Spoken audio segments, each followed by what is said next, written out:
దీపా పల్లెటూళ్ళే నయం, కలెక్షన్ బాగా వచ్చేది. వస్తే అని మళ్ళా ఇక్కడికి వచ్చాం. చూడు 10 రూపాయల కలెక్షన్ కూడా లేదు. అవునన్నయ్యా. చూస్తారా బాబాయ్ బాబాయ్ బాబాయ్ చూడు బాబాయ్ డబ్బులు తీసుకెళ్ళిపోతున్నారు.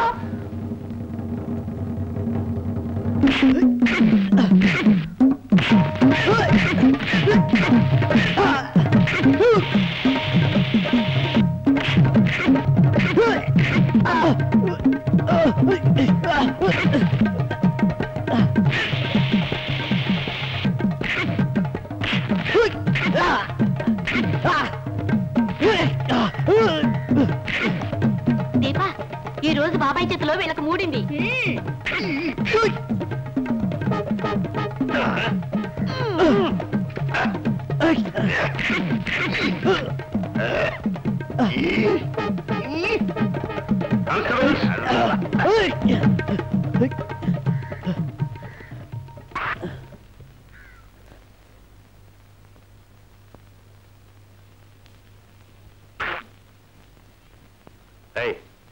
ఇతను బగడా తీసుకురండి.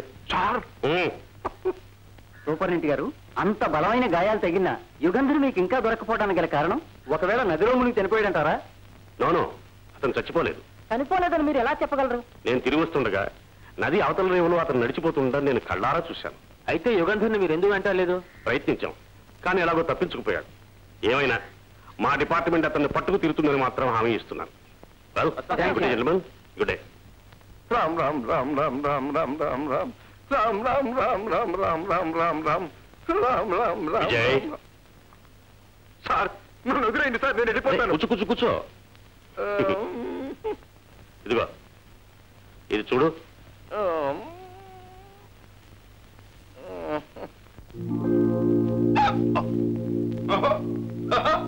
నా ఫోటో సార్, చాలా బాగుంది సార్, చాలా అందంగా ఉంది సార్. నాకు తెలియకుండా ఎప్పుడు తీశారు సార్? అది నీ ఫోటో కాదు. అబద్ధపడుతున్నా సార్, చూడండి సార్, నా ఫోటో సార్. కాదు, అది నీలాంటి వాడిదే మరొకటి ఫోటో. వాడి పేరు యుగంధర్. వాడేవాడు సార్? ఒక పెద్ద గజ దొంగ. వాడికి ఒక దొంగల ముఠా కూడా ఉంది. అబ్బా, వాడు ఇప్పుడు లేడులే, చచ్చిపోయాడు. అయ్యో పాపం, ఎలా చచ్చిపోయాడు సార్? పారిపోతుంటే నేనే కాల్చాను. మంచి పని చేశారు, పేడ ఎరగడైపోయింది సార్. సరే, ఆ సంగతి నాకెందుకు చెప్తున్నా సార్? వాడు చనిపోయినట్టు నాకు తప్ప ఈ ప్రపంచంలో ఇంకెవరికీ తెలియదు. కనుక నువ్వు వాడి స్థానంలో వెళ్ళి ఆ దొంగల ముఠాలో చేరద్దు.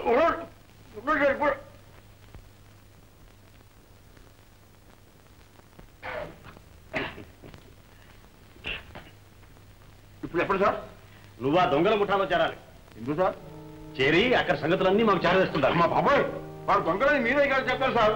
వాడు పట్టుకుంటే బైకులు ఎర్రగొట్టేస్తారు సార్. ఏం చేయరు, నువ్వే యుగంధరం అనుకుంటారు. మొదట అనుకుంటారు కదా సార్, తర్వాత తేలిపోద్ది కదా సార్. వాడు పిస్టోళ్ళు తుపాకులన్నీ కాల్చినాడు. నేను దేవుడు సాక్షిగా దీపావళి పండుగ పటాసు కూడా పేల్చలేదు సార్. ఏం పర్వాలేదు, అవన్నీ నీకు నేను నేర్పుతానుగా.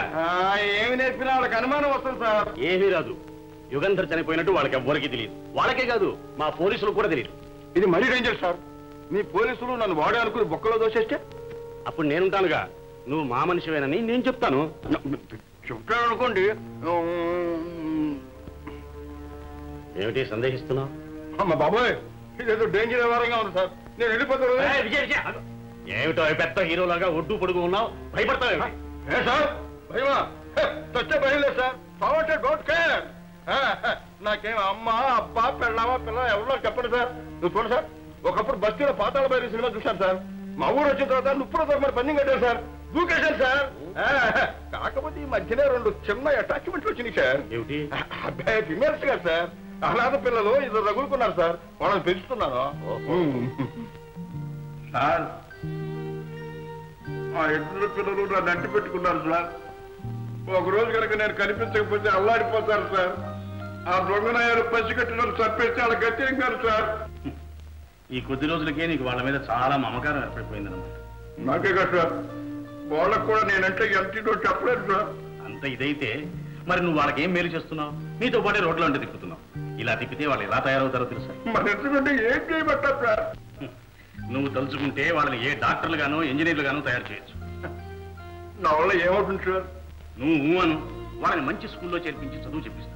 హాస్టల్లో చేర్పించి మంచి తిండి బట్ట ఏర్పాటు చేస్తా. నిజంగానే సార్?